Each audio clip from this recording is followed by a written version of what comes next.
बस सिर्फ ये हैं कि प्लीज़ आप सारे हलके खोलें। आईएमएफ को ये एहसास दिलाया जाए कि पाकिस्तान में इलेक्शन चोरी किए गए हैं। आप ये कोशिश करें कि पाकिस्तान में एक डेमोक्रेटिक जो गवर्नमेंट है उसको सपोर्ट करें। अस्सलाम वालेकुम, this is Moeed Pirzada in Washington.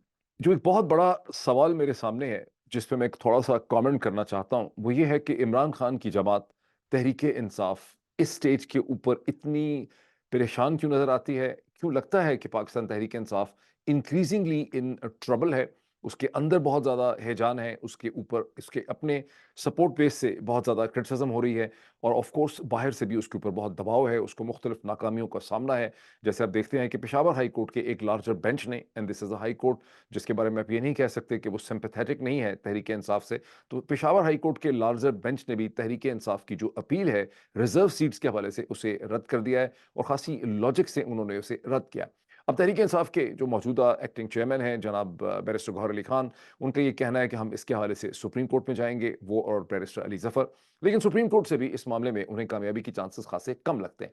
तो इंटरनल क्रिटिसिज्म भी बहुत ज़्यादा है, सपोर्ट बेस से भी बहुत ज़्यादा क्रिटिसिज्म हो रही है, कामयाबी भी कोई नहीं हो रही, नाकामियां भी बहुत ज़्यादा है। इसकी वजह क्या है, इसको मैं थोड़ा सा एक्सप्लेन करना चाहता हूँ। लेकिन इससे पहले कि मैं इस नाजुक और इस सेंसिटिव किस्म के मौजू की तरफ चलूँ, जिसके हवाले से बहुत ज़्यादा जज्बात भड़के हुए हैं, बहुत ज़्यादा फीलिंग्स हैं, मैं कुछ वाशिंगटन की खबर, वाशिंगटन की डायरी आपके सामने रखना चाहता हूँ।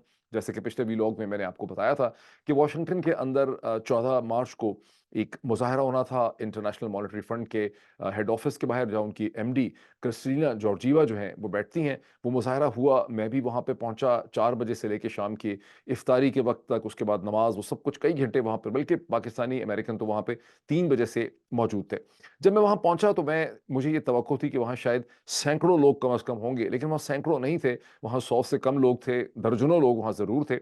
और ये और बात है कि वैसे उनका नंबर तब्दील होता रहा, कभी बढ़ जाते थे, कभी कम हो जाते थे, बिकॉज़ लोग आ रहे थे, जा रहे थे। और उसके अलावा अच्छा, ये जो महलो वकूअ था इसका, जहाँ ये प्रोटेस्ट किया गया, ये आईएमएफ के दफ्तर के एंड जहाँ से आप एंट्री पॉइंट है आईएमएफ का, इसकी मैं बहुत सी फुटेज आपके सामने दिखा सकता हूँ, और कुछ मैंने वहाँ से भी फुटेज अपने ट्विटर के ऊपर भी शेयर की थी। तो बड़ी इंटरेस्टिंग चीज़ है, मैं खुद यहाँ पहली दफ़ा गया कि आईएमएफ का जो हेड ऑफिस है उसके सामने ही वर्ल्ड बैंक का हेड ऑफिस है। सो जो ब्रेटन वुड इंस्टीट्यूशंस हैं, यानी सामने वर्ल्ड बैंक है और एक तरफ उसके आमने सामने दोनों हैं।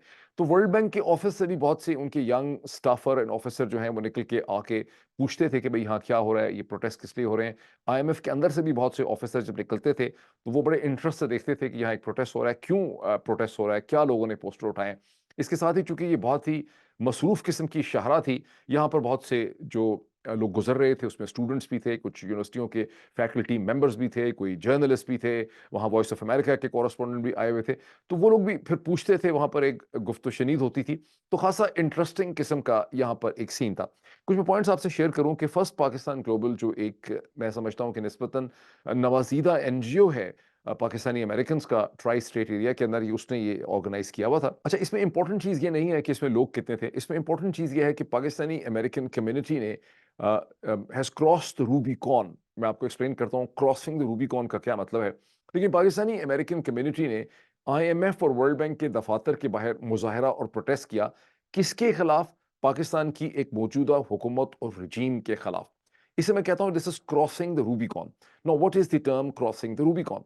इंग्लिश लिटरेचर के अंदर क्रॉसिंग द रूबिकॉन वो टर्म है जब जूलियस सीजर रोम पे हमला आवर होता है, और रूबिकॉन एक दरिया है, जर्मनी के अंदर अभी भी आता है मेरा ख्याल है वो। जब उस दरिया को आप क्रॉस करते हैं तो उसके बाद रोम बिल्कुल आपके सामने डिफेंसलेस पड़ा होता है, रोम बड़ा वुलनरेबल होता है। उस पॉइंट को कहते हैं कि जब जूलियस सीजर ने रूबिकॉन क्रॉस किया तो उसके बाद रोम की तरफ उसका रास्ता जो था वो बिल्कुल क्लियर हो गया। टर्म यह है कि जब आप एक थ्रेशोल्ड को क्रॉस कर लेते हैं। पाकिस्तानी अमेरिकन का प्रोटेस्ट करना आईएमएफ में पाकिस्तान के एक रजीम के खिलाफ, it is crossing the Rubicon. क्योंकि गुज़श्ता 50 बरस से जब से पाकिस्तानी कम्युनिटी यहाँ पे एक्टिव हुई है, 40 बरस कह लें, 1980 से 80s 90s, इन 40 बरसों में पाकिस्तान की एम्बेसी जो है या कॉन्सुलेट जो हैं, उन्होंने पाकिस्तानी अमेरिकन को इस्तेमाल किया है अपने इंटरेस्ट में। और पाकिस्तानी अमेरिकन इस्तेमाल हुए हैं अपना टैक्स पेड पैसा खर्चने के लिए। उन्होंने hundreds and thousands of dollars खर्चे हैं पाकिस्तान एम्बेसी के कहने के ऊपर अमेरिका के अंदर मुख्तलिफ कॉजेज में लॉबी करने के लिए। लेकिन उन्हें कभी ये एहसास नहीं हुआ कि एम्बेसी ने जिस चीज़ को पाकिस्तान का इंटरेस्ट बना के प्रेजेंट किया है, वो दर हकीकत पाकिस्तान का इंटरेस्ट नहीं था। वो हमेशा पाकिस्तान की एक नैरो छोटी सी जो एलीट रूलिंग क्लास थी, वो उसके इंटरेस्ट को पाकिस्तान की एम्बेसी जो है वो सर्व करती। अब पहली दफा पाकिस्तानी अमेरिकन कम्युनिटी को ये पता चला है कि आमने सामने कि जिसको कि पाकिस्तान की एम्बेसी जो है वो पाकिस्तान को सर्व नहीं करती बल्कि वहाँ की रूलिंग एलीट को सर्व करती है और इस वक्त शरीफ जरदारी को सर्व कर रही है। अब अगर आप पाकिस्तान के अंदर देखें, वहाँ बहुत से एंकर, ज़राए इब्लाग, कमेंटेटर्स जो हैं, उनसे ये कमेंट जो है ज़ाहिर है फ़ोन आते हैं, उनसे ये कमेंट करवाए जा रहे हैं कि ये लोग जो पाकिस्तान से बाहर पाकिस्तानी डायस्पोरास हैं, जो सब लोग हैं, ये पाकिस्तान के खिलाफ काम कर रहे हैं, ये दुश्मनों के हाथ में आलाकार है, which raises some very interesting question जो जहनी और शऊरी तरक्की के सफ़र में बहुत इंपॉर्टेंट है कि इन सवालों के जवाब जो हैं वो हर बंदा खुद अपने तौर पर ये सवाल रेज़ करे, अपनी तन्हाई में रेज़ करे और इनके जवाब जो है वो ढूंढे। पाकिस्तान किस चीज़ का नाम है? क्या पाकिस्तान कोई ज़मीन का एक टुकड़ा है, लैटीट्यूड लॉन्गिट्यूड का, जो अब कहते हैं कि उसके नीचे साउथ में, ईस्ट में भारत है, ऊपर उसके अफ़गानिस्तान है, वेस्ट में उसके ईरान है, ईस्ट में उसके चीन है। तो पाकिस्तान क्या किसी ज़मीन के एक टुकड़े का नाम है? या पाकिस्तान वहाँ की जो रूलिंग एलीट है, सिविल मिलिट्री ब्यूरोक्रेसी, उसका नाम है? शरीफ ज़रदारी क्लैन्स और इस किस्म के चंद ख़ानदानों का नाम है? या पाकिस्तान जो है वो 24-25 करोड़ लोगों की एक धरती है और एक लिविंग ऑर्गेनिक नेशन है, उसका नाम पाकिस्तान है? ये सवाल एक ऐसा है जिसका मैं चाहूँगा कि आप खुद अपने तौर पर इसका सवाल जो है वो ढूँढने की कोशिश करें। वहाँ मुझे फ़िलबती तौर पर एक तकरीर करने के लिए कहा गया, कोई प्लानिंग नहीं थी, कोई उसका स्क्रिप्ट नहीं था। मैंने वहाँ कोई 5-1 मिनट की एक छोटी-सी स्पीच की, जिसको बहुत से लोगों ने समझा कि वो ख़ासी यूज़फुल थी, लॉजिकल थी।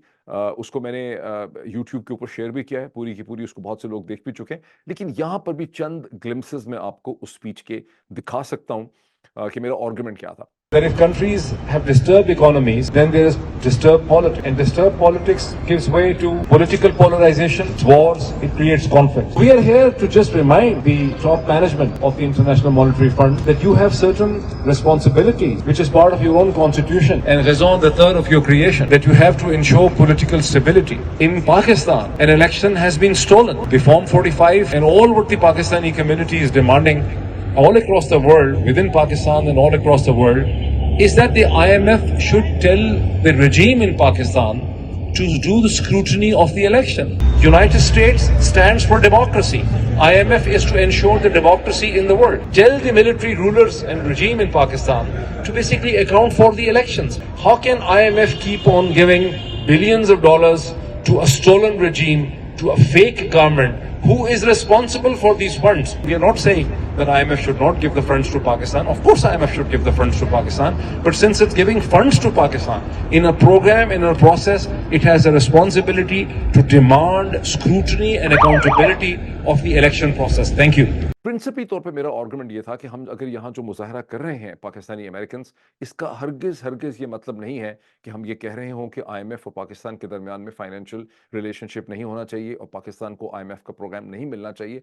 ऑफ कोर्स पाकिस्तान जैसे गरीब और मजबूर मुल्क को आईएमएफ का प्रोग्राम मिलना चाहिए। हम सिर्फ ये कह रहे हैं कि आईएमएफ के पास एक पावर है, एक लेवरेज है और आईएमएफ का अपना जो मैंडेट और मंशूर है वो ये कहता है कि आईएमएफ ने डेमोक्रेसी को सपोर्ट करना है। यही वजह है कि आईएमएफ ने वेनेजुएला को पैसे नहीं दिए। इसी तरह आईएमएफ ईरान को पैसे देने को तैयार नहीं होगी, आईएमएफ नॉर्थ कोरिया को पैसे देने को तैयार नहीं है, आईएमएफ बहुत से ममालिक को जो है उनको पैसे देने के लिए तैयार नहीं है, क्योंकि आईएमएफ का अपना एक मंशूर है और वो मंशूर ये कहता है कि आपने पॉलिटिकल स्टेबिलिटी को सपोर्ट करना है। यानी फाइनेंशियल पैसा आपने इसलिए देना है कि अगर फाइनेंशियल क्राइसिस होगा तो मुल्कों में पॉलिटिकल इंस्टेबिलिटी होगी, पॉलिटिकल इंस्टेबिलिटी होगी तो वहाँ पर इंतहा पसंदी जो है वो अरूज पाएगी। और यही लेसन था फर्स्ट वर्ल्ड वॉर और सेकेंड वर्ल्ड वॉर के दरमियान का जो लर्निंग आउटकम था दुनिया का, जिसको इंटर वॉरियर्स कहते हैं, कि अगर सियासी तौर पर अदम इस्तेहकाम होगा तो फिर इंतहा पसंदी होगी और सियासी इस्तेहकाम का ताल्लुक जो है वो उसके साथ फाइनेंशियल इश्यूज के साथ है।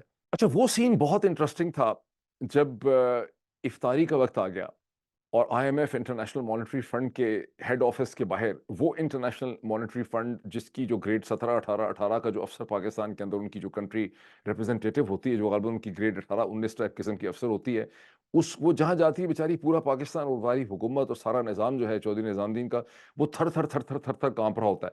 लेकिन वहाँ तो आईएमएफ की रेजिडेंट जो रिप्रेजेंटेटिव है उसका ये इतना रोब और दबदबा है, और यहाँ हमने आईएमएफ के हेड ऑफिस के बाहर 4 5 6 घंटे जो है वहाँ पर हम नारे मार रहे हैं, हमने उनका सारा बंद किया हुआ है, उनकी सिक्योरिटी है खामोशी से देख रही है। उसके बाद वहाँ पर इफ्तार का वक्त आ गया, वहाँ बैठ के लोगों ने इफ्तारी की, फिर लोगों ने वहाँ पे नमाज पढ़ी, फिर वहाँ पे शोर होगा था। तो ये एक बड़ा इंटरेस्टिंग किस्म का सीन था, जिसकी छोटी सी फुटेज कोई 40 50 सेकंड की मैंने उस वक्त ट्वीट भी की थी, और यहाँ पर मैं वो फुटेज आपको थोड़ा सा उसकी ग्लिम्पसेस भी मैं आपको दिखा देता हूँ। इसमें कीजिए कि ये आईएमएफ के दफ्तर के बाहर गुज़श्ता कई घंटों से पाकिस्तानियों ने पड़ाव डाला हुआ है, और अब इफ्तारी का भी सारा सामान यहाँ पे इकट्ठा कर दिया है। यही सीन अगर इस्लामाबाद में होता है इलेक्शन कमीशन के दफ्तर के बाहर, अब तक दहशतगर्दी में सारे हम गिरफ्तार हो गए होते, और हमारे घर वालों को भी पकड़ लेना था। मारना अलग था, केसेस और पर्चे अलग कर देने थे। ये देखें डेमोक्रेसी की ताकत जो है, what is the power of the democracy. ये आईएमएफ का हेड ऑफिस है, ये उसके बाहर देखिए इफ्तारी का सामान पड़ा है, और ये यहाँ पे पुलिस खड़ी है। ये सारी कोई किसी को नहीं पूछ रहा। ये आईएमएफ के दफ्तर के बाहर का सीन है। शाम इफ्तारी का वक्त जो है ये हो चुका है, और ये सामने जो ऑफिस है जो अब आपको नजर आएगा, ये वर्ल्ड बैंक के ऑफिस है। वहां से भी लोग आके पूछ रहे हैं 4 घंटे से। वो पुलिस खड़ी सिर्फ आइए, चूंकि परमिशन दी हुई है, ये पुलिस की गाड़ियां 3 खड़ी हैं। इसे कहते हैं the power of the democracy. अच्छा, अब एक मैंने बड़ी इंटरेस्टिंग चीज़ वहाँ पे देखी, मैंने पहले भी देखी थी कि इतनी दफ़ा इतनी शिद्दत से पहली दफ़ा देखने का मौका मिला। अमेरिका में बहुत एक रवाज है, एक रीत बन चुकी है कि एडवर्टाइजमेंट कैरिंग ट्रक्स जो हैं स्क्रीन्स के साथ, उनको आप हायर कर सकते हैं, वहाँ फिरते हैं। आई डोंट नो किसने, फर्स्ट पाकिस्तान ग्लोबल ने ये ट्रक हायर किए हुए थे, ये किसी और पाकिस्तानी अमेरिकन ने हायर किए हुए थे, लेकिन मसलसल इस पूरे इलाके के अंदर ना सिर्फ आईएमएफ की और वर्ल्ड बैंक की बिल्डिंग्स के बाहर, बल्कि पूरा जो ब्लॉक थे एक दो उनके बाहर ये मसलसल ट्रक कई घंटे फिरते रहे, जिसमें पाकिस्तान के इलेक्शन के हवाले से, इमरान खान के हवाले से, चौधरी निज़ामुद्दीन के हवाले से, पाकिस्तानी पूरा का पूरा जो सिस्टम है शरीफ जरदारी रजीम का, उसके हवाले से बहुत ही इंटरेस्टिंग किस्म के इमेजेस और स्लोगन जो हैं वो लिखे हुए थे। थोड़ा मुझे लगा ज़्यादती कर दी, खास करके चौधरी निज़ामुद्दीन के साथ, बिकॉज़ फोकस इस मौके के ऊपर आईएमएफ के ऊपर होना चाहिए था, डेमोक्रेसी पे होना चाहिए था। बहरहाल जब मूवमेंट्स होती हैं, कैंपेन्स होती हैं, तो इस तरह की छोटी-मोटी ज़्यादतियाँ जो हैं वो हो जाती हैं। वो इमेजेस बड़े इंटरेस्टिंग हैं, मैं आपको दिखाता हूँ। अब आए इसके ऊपर कि डोनाल्ड लू की जो कांग्रेशनल हियरिंग है 20 मार्च को, जब मैंने पिछला वीलॉग किया तो मेरे पास कुछ मालूमात उस हवाले से मुकम्मल नहीं थी। उसके बाद मेरी खासी इस हवाले से डिस्कशंस हुई हैं, और उससे मुझे ये पता चला है कि ये जो हियरिंग हो रही है 20 मार्च को, ये खासी कंफ्यूजिंग है, और ये इसका फोकस बहुत अनफॉर्चुनेटली नैरो है। जिस तरह से इसको डिज़ाइन करने वालों ने डिज़ाइन किया है, या इसके अंदर जिस तरह से स्टेट डिपार्टमेंट और डोनाल्ड लू ने खुद इस पे वो असरअंदाज हुए हैं, और पाकिस्तान की एम्बेसी भी इसकी शक्ल बनाने में बहुत मसरूफ़ है। नेट इफेक्ट ये है कि ये पूरी की पूरी 2 घंटे की जो हियरिंग है, जिसमें बहुत से कांग्रेसमैन आ रहे हैं, इसके अंदर पहले प्लान ये था कि इसके अंदर कम से कम पाकिस्तानी साइड पे 3 या 4 विटनेसेस भी होंगे, जो पाकिस्तान की सूरत हाल को मीडिया के हवाले से, ह्यूमन राइट्स के हवाले से, रिस्ट्रिक्शंस के हवाले से, रूल ऑफ लॉ के हवाले से, और जो पॉलिटिकल सिचुएशन है उस हवाले से भी वहाँ पर एविडेंसेस प्रेजेंट की जाएंगी। लेकिन अभी सुनने में आ रहा है कि डोनाल्ड लू की टीम ने और स्टेट डिपार्टमेंट ने, पाकिस्तान की एम्बेसी ने एक बहुत ज़्यादा प्रेशराइज़ किया है कि अच्छा, पाकिस्तान की एम्बेसी स्टेट डिपार्टमेंट के साथ-साथ है। वही चीज़ जो मैंने आपको पहले बताई है, वो उसको एक बार फिर देखें। हमें तो बचपन से ये बताया गया था कि स्टेट डिपार्टमेंट और पाकिस्तान की एम्बेसी जो है, वो एक-दूसरे के खिलाफ साफ आरा होते हैं। पाकिस्तान में बैठे हुए लोग जो हैं, उनको बेचारों को यही ब्रेन वॉशिंग की गई है कि यहाँ पर पाकिस्तान की एम्बेसी तो अमेरिकन हुकूमत और जो कुछ यहाँ साजिश हो रही होती है, पाकिस्तान के खिलाफ उसको न्यूट्रलाइज़ करने में लगी होती है। लेकिन अभी हम जो देख रहे हैं वो ये कि पाकिस्तान की एम्बेसी और स्टेट डिपार्टमेंट जो हैं, वो एक-दूसरे की मदद करते हैं against what? Against the people of Pakistan. यानी पाकिस्तान में आप जमहूरियत का कत्ल कर दें, स्टेट डिपार्टमेंट के कान पे जूं नहीं रेंगती। पाकिस्तान की हुकूमत जो है, वो भी जो एम्बेसी है, वो रिप्रेजेंट कर रही है शरीफ जरदारी रजीम के इंटरेस्ट को। और कांग्रेशनल एड से मुझे ये भी पता चला कि जब ग्रेग कसार ने वो लेटर लिखा था, जिसके ऊपर 31 लोगों ने साइन किए, तो पाकिस्तान की एक तरफ से पाकिस्तान की एम्बेसी और दूसरी तरफ से स्टेट डिपार्टमेंट मसलसल बेतहाशा उनको खतरा था कि सिग्नेचर ज़्यादा ना हो जाए, तो उन्होंने बहुत से कांग्रेसमैन को, पाकिस्तान की एम्बेसी ने और स्टेट डिपार्टमेंट दोनों ने कॉन्टैक्ट किया कि आप इसके ऊपर साइन ना करें, और यूं वो सिग्नेचर 31 रह गए, अदरवाइज हो सकता है कि वो 50 60 70 सिग्नेचर बन जाते। तो पाकिस्तान की एम्बेसी और स्टेट डिपार्टमेंट मिलके यहाँ पे काम करते हैं। This once again brings you to realization कि पाकिस्तान की एम्बेसी, पाकिस्तान की, तो आप तो ये सोचते हैं ना कि पाकिस्तान से बाहर अगर एम्बेसी होगी तो वो पाकिस्तान की रियासत और वहाँ के जो 24-25 करोड़ लोग हैं, उनके मफादात और इंटरेस्ट को रिप्रेजेंट करेगी। लेकिन पाकिस्तान की एम्बेसी उस नैरो छोटी सी एलीट को, इस केस में शरीफ जरदारी एलीट के चौधरी निज़ामुद्दीन जो है, उनके इंटरेस्ट को रिप्रेजेंट करती है। पाकिस्तान के लोगों के मफादात और इंटरेस्ट के साथ एम्बेसी का कोई किसी किस्म का वो ख़ास ताल्लुक जो है वो नहीं है। बहरहाल यहाँ पर डोनाल्ड लू का भी लगता ये है कि प्लान ये है कि जो हियरिंग हो उसमें तमाम तर फोकस जो है वो साइफर के ऊपर ही रहे और आगे ज़्यादा बड़ी ब्रॉड बेस किस्म की डिस्कशन ना हो सके। यहाँ पर एक बहुत बड़ा इंटेलेक्चुअल फेलियर है। पाकिस्तान के अंदर से पूरी सिचुएशन को देखने का लेंस ये है कि जो साइफर था वो बहुत इंपॉर्टेंट चीज़ थी और 2 बरस के बाद भी पाकिस्तान के अंदर ये ख्वाहिश पाई जाती है, पाकिस्तानी सियासी हलकों के अंदर और पीटीआई के अंदर, कि आप साइफर पे फोकस करें और अगर आप साइफर को एक्सपोज़ कर देंगे, डोनाल्ड लू को एक्सपोज़ कर देंगे, तो शायद उससे कोई बहुत ज़्यादा फ़र्क पड़ जाएगा। जज़्बाती तस्कीन तो हो सकती है, लेकिन उससे प्रैक्टिकली फ़र्क नहीं पड़ेगा। जैसा मैंने पिछले वीलॉग में कहा था कि जो असल इश्यू है, वो ये है कि पाकिस्तान में एक बहुत बड़ा आम इंतखाबात हुए 8 फरवरी को, जिन्हें चोरी कर लिया गया, इलेक्शन स्टील कर लिया गया। पाकिस्तान में 100 से ज़्यादा लोगों के ऊपर मिलिट्री अदालतों में मुकदमे चलाए जा रहे हैं, मिलिट्री कोर्ट्स एग्ज़िस्ट करती हैं।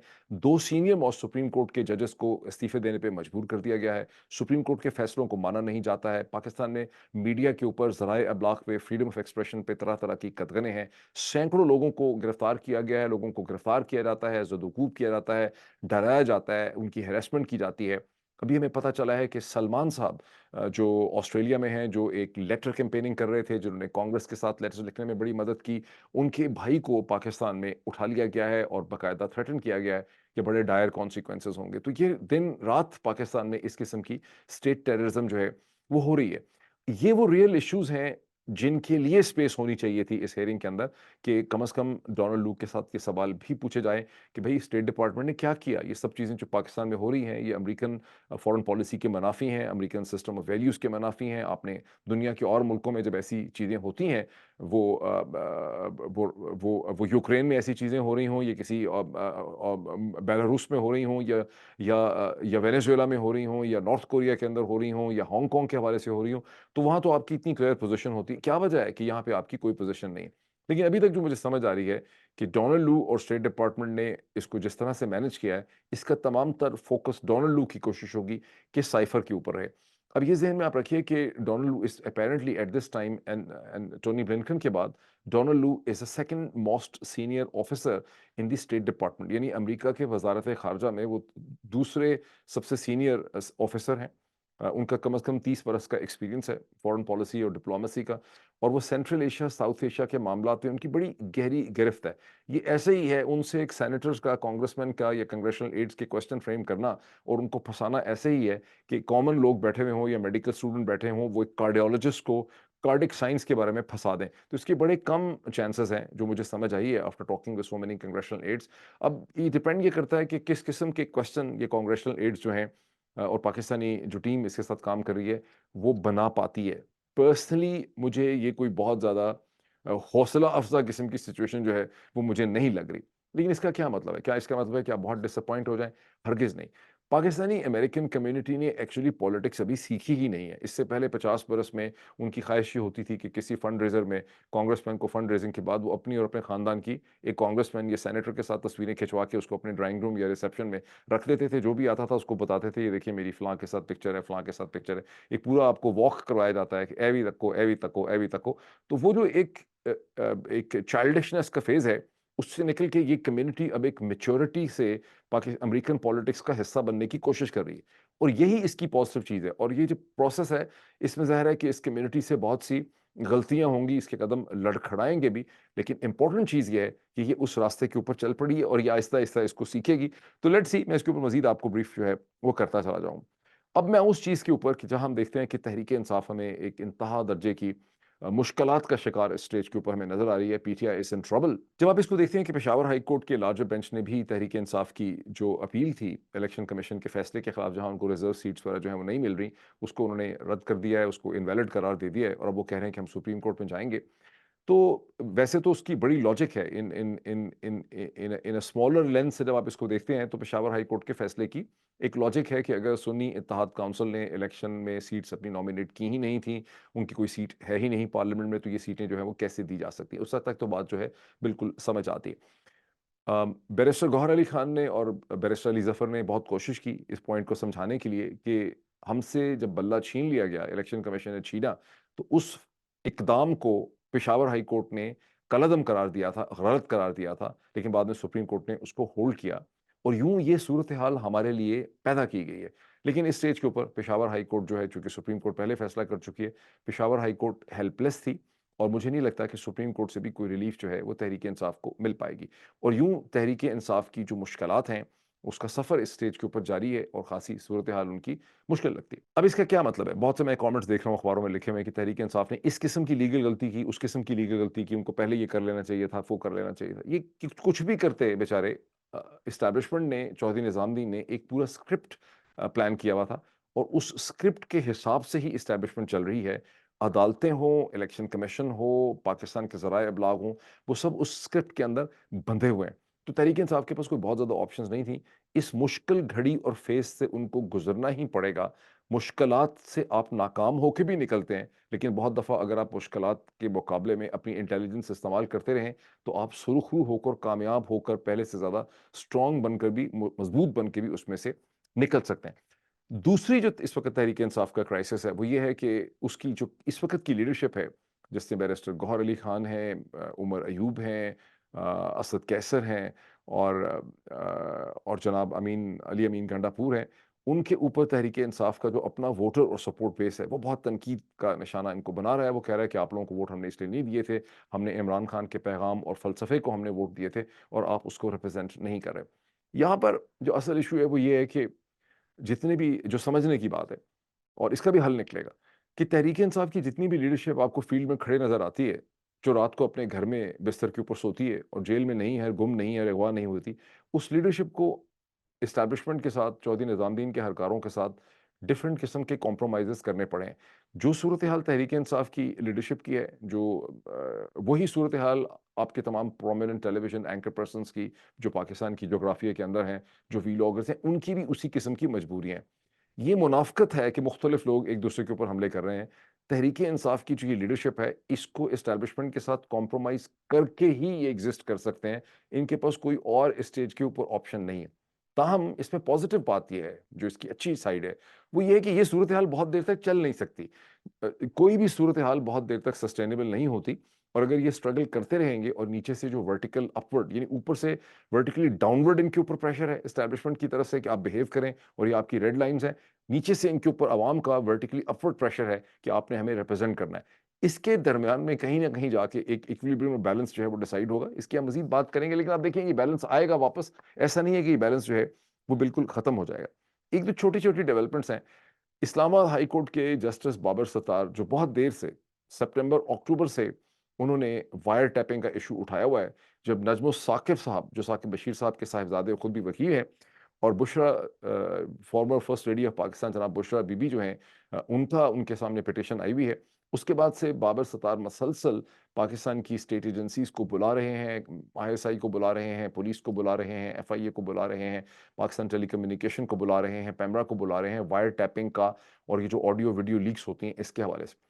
अब गुज़िश्ता 24 घंटे के अंदर पीटीआई के जो चेयरमैन हैं, जो जनरल साहब हैं एक, उनके काउंसिल ने दुनिया की अजीब-ओ-गरीब किस्म की एक्सप्लेनेशन दी अदालत को बेवकूफ़ बनाने के लिए और एक अजीब अहमकाना किस्म की अहमकाना कह लें या वो ओवर स्मार्ट, वो ये बताने की कोशिश की गई है जिसमें कहा गया है कि अब तो इतने-इतने सॉफ्टवेयर इन्वेंट हो चुके हैं कि रियासत का जो तमाम तर कंट्रोल है वायर टैपिंग के ऊपर वो ख़त्म ही हो चुका है और कोई बंदा 1 मिनट में ऐसा पेगासस इस्तेमाल करके किसी के फ़ोन को हाईजैक कर सकता है, उसको रिकॉर्ड कर सकता है। ये एक सरासर मिसलीडिंग सूरत हाल है। पाकिस्तान में वायर टैपिंग करने की तमाम तर कंट्रोल अथॉरिटी पाकिस्तान की प्रीमियर इंटेलिजेंस एजेंसी के पास है, ना पुलिस के पास है, ना एफआईए के पास है, ना प्राइवेट लोगों के पास है। कोई इसकी रिकॉर्डिंग नहीं कर सकता। अगर कोई करते हैं, वो प्राइवेट लोग भी सारे रियासत ही को रिप्रेजेंट कर रहे होते हैं।